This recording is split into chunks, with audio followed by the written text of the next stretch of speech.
حضرت انس رضی اللہ تعالیٰ عنہ لکھتے ہیں کہ جب شب قدر ہوتا ہے تو حضرت جبریل امین فرشتوں کے ساتھ زمین پر آتے ہیں، اور اتنے زمین پر آتے ہیں کہ زمین تنگ ہو جاتی ہے، اور اگر اس دن اس رات کسی کے بال کے رونگٹے کھڑے ہو گئے تو سمجھو کہ فرشتے تم سے مضافہ کر لیے۔ تو یاد رکھو نوجوانوں، کل کی رات ٹھیٹھی ٹھاٹا کرنے کے لیے نہیں ہے، کل کی رات موٹر سائیکل پر لائٹ ڈال کر پھرنے کے لیے نہیں ہے، کل کی رات مارکیٹ کو جا کر بیکار فضول کام کرنے کی ضرورت نہیں ہے، کل کی رات ہماری اور آپ کی ذمہ داری ہے کہ یہ مسجدوں کو آباد رکھیں۔ کل انشاءاللہ تعالی 27ویں شب ہوگی رمضان کی، اور اللہ قرآن کریم میں اللہ سبحانہ و تعالی یہ اعلان فرما دیا کہ جس کو شب قدر نصیب ہوگی اس کو 83 ایئرز 86 برس 4 مہینے، جس کو شب قدر نصیب ہوگی اس نے عبادت کی 83 ایئرز نوجوانوں 4 مہینے۔ میں آج سے 4-5 دن پہلے دیکھا کہ کہیں پر ایک لگا ہوا تھا کہ 20% ڈسکاؤنٹ، جا کے اس کے دکان کو ہی توڑ دیے پورے، فری حلیم بول تو دکان کوہرام مچ گیا۔ یہاں پر یہ بولا جا رہا ہے تم ایک رات اگر تم عبادت کرو گے 86 برس کی عبادت کا ثواب ملے گا۔ کتنا؟ 83 ایئرز اینڈ 4 منتھس۔ سوچ لو آپ، اگر یہ کو بولنے ارے نہیں میاں میں ابھی جوان ہوں، وہ بڈھوں کا کام ہے۔ میرے بھائی، نہ بڈھوں کو، نہ مجھے، نہ تم کو کوئی گارنٹی ہے کہ تم کل صبح تک زندہ رہتے، کوئی گارنٹی نہیں ہے۔ ہو سکتا ہے کہ جو بڈھے لوگ ہیں اور 25 سال جی لیں صحت کے ساتھ، جو نوجوان ہیں نہیں معلوم، تب بول کے آج کل تو خبر آ رہی کہ چلے گئے۔ تو 86 برس 83 ایئرز 4 منتھس نوجوانوں، ہم تجارت کے منافع کے لیے رات بھر جاگتے، چھوٹی اجرت کے لیے۔ تو 27 کی شب یا شب قدر کے تعلق سے کہا گیا اس کو رمضان کے تاخ راتوں میں آخری دہے میں تلاش کرو۔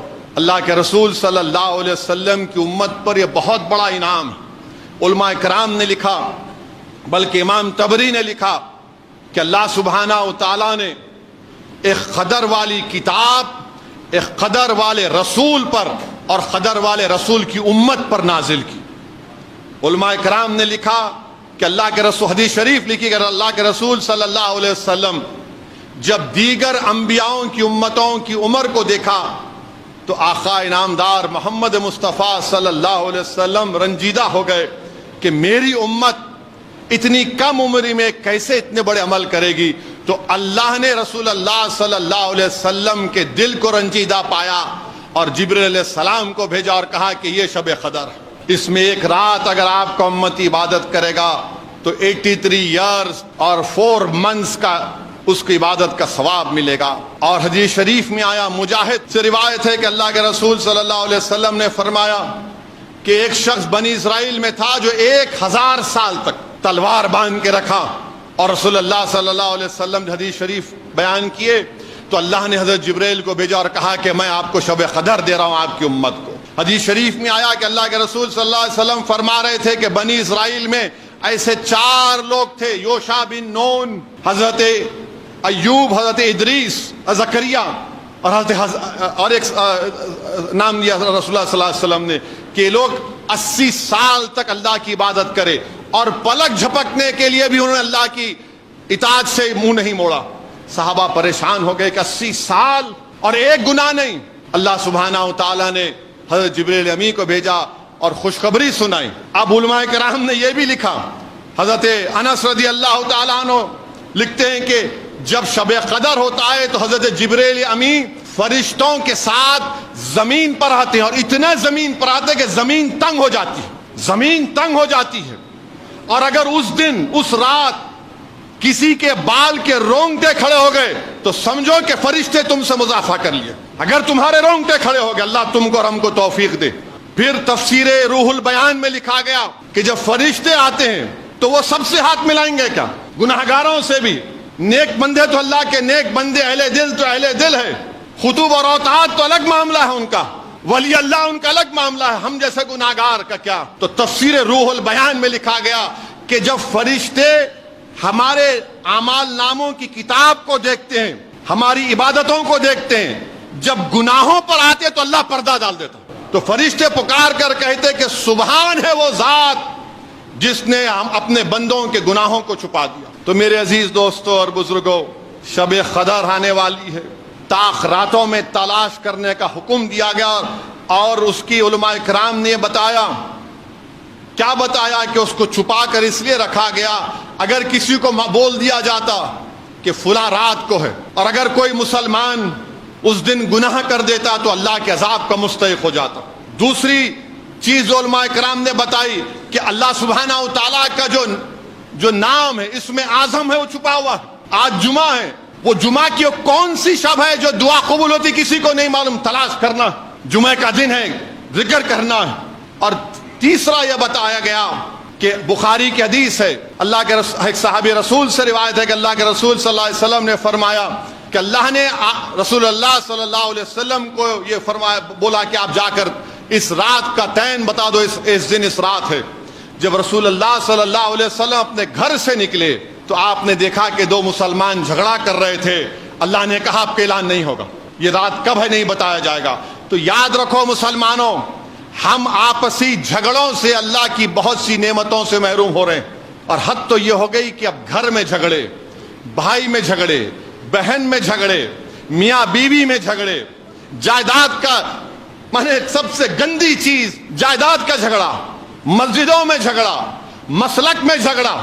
اب تو رمضان کے مہینے میں کہیں بہادر پورہ میں پڑا کہ قتل بھی کر دیے. یاد رکھو, دنیا میں اگر ہم پستی میں ہیں تو ہم ایک دوسرے کا گرمان پکڑے اس کی وجہ سے. اور رسول اللہ صلی اللہ علیہ وسلم نے فرمایا کہ دنیا برائی کی جڑ ہے, اور یہی دنیا تم کو قتل کرواتی ہے, یہی دنیا تم کو در در کا بھکاری بناتی ہے, یہی دنیا تم کو ناکام کرتی ہے. اور اس دنیا سے نکلنا ہے, اس دنیا کی زنجیروں سے نکلنا ہے تو کیا کرنا پڑے گا؟ دنیا کی غلامی سے نکلنا ہے تو رسول اللہ صلی اللہ علیہ وسلم کی غلامی کو قبول کرنا پڑے گا. جو رسول اللہ صلی اللہ علیہ وسلم کے غلاموں کی غلامی کو قبول کر لے گا, اس سے یہ تمام چیزیں اس کو سمجھ میں آ جائے گی. تو اسی لیے, اور پھر جو لوگ کہتے ہیں کہ نہیں رسول اللہ صلی اللہ علیہ وسلم کو نہیں معلوم تھا شب قدر کب ہونے والی ہے, یہ درست نہیں ہے.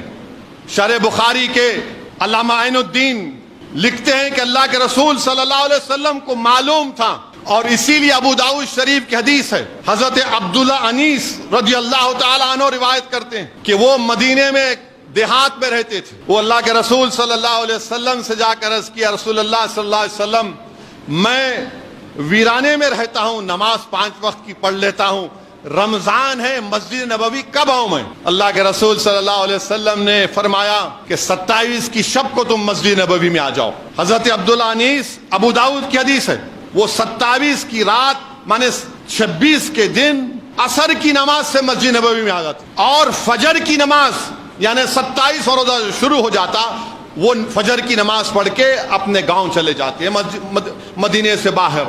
اور وہ ان کے فرزند سے پوچھا گیا کیا معمول تھا؟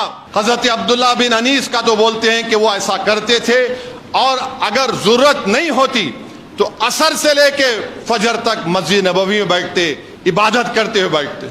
تو یاد رکھو نوجوانوں, کل کی رات ٹھیٹھی ٹھاٹا کرنے کے لیے نہیں ہے, کل کی رات موٹر سائیکل پر لائٹ ڈال کر پھرنے کے لیے نہیں ہے, کل کی رات مارکیٹ کو جا کر بیکار فضول کام کرنے کی ضرورت نہیں ہے. کل کی رات ہماری اور آپ کی ذمہ داری ہے کہ یہ مسجدوں کو آباد رکھیں. اللہ کی رحمت جوش میں رہتی, یاد رکھو 83 ایئرز 4 مہینے کی عبادت کا ثواب آپ کو ملے گا, ہم کو ملے گا, اگر ہم پورے اخلاص کے ساتھ آ کر اللہ سے رجوع کرتے ہیں.